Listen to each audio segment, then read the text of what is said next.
So yun guys, gising ko lang and it's already 3:23 a.m.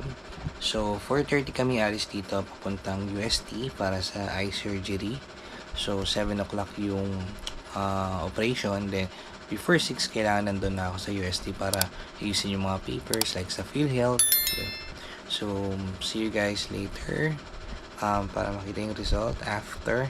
Yun. So, pag nandun sa UST, mag-video ulit ako. Sige, bye!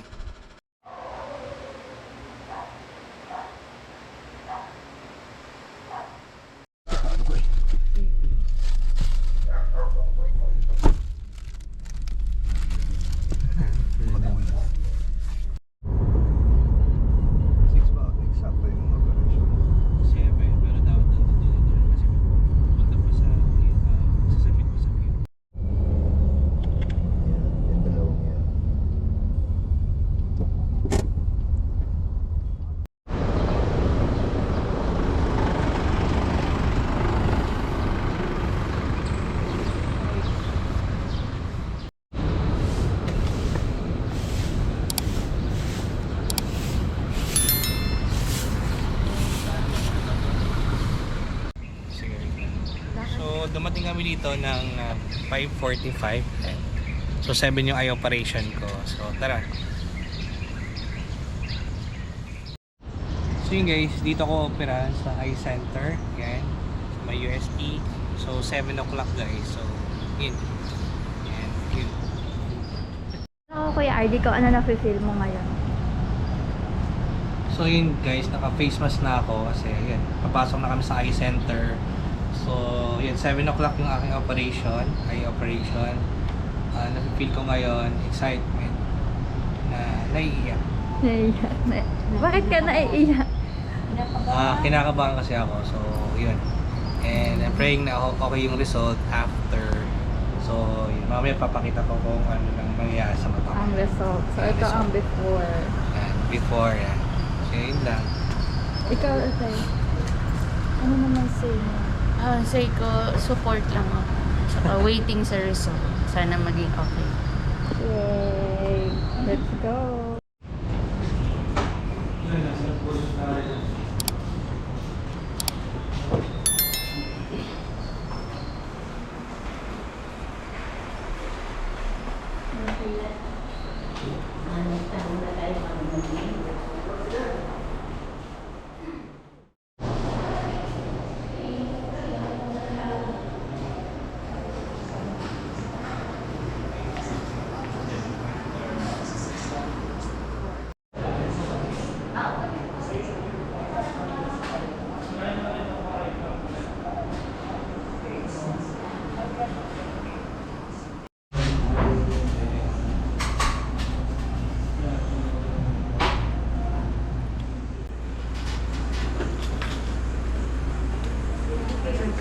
Yan.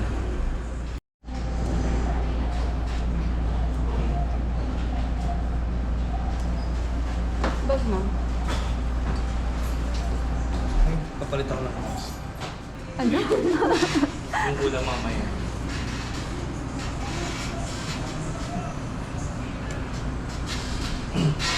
Patayo.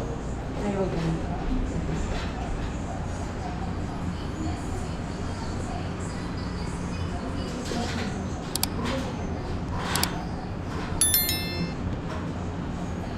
So, Kuya RD, ano masasabi mo? Operahan ka na. Ito na talaga yun. Ito na, this is it.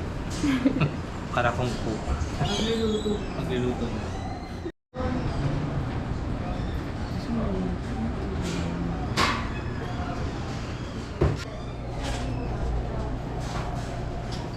Right.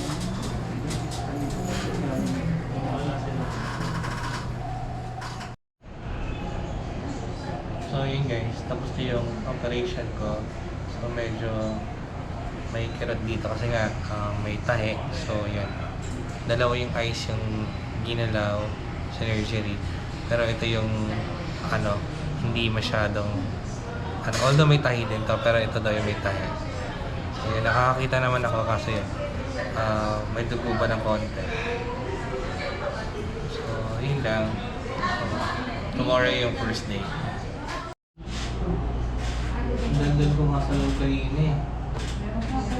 Wala na, pagkakwentuhan. Kasi sabi ni Doc, gusto mo tanggalin na natin yung lahat. Sabi ko, ewan ko Doc.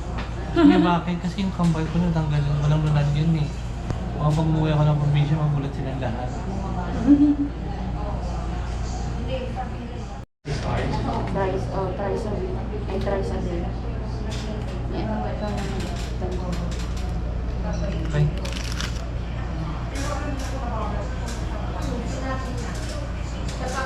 Tingnan nga.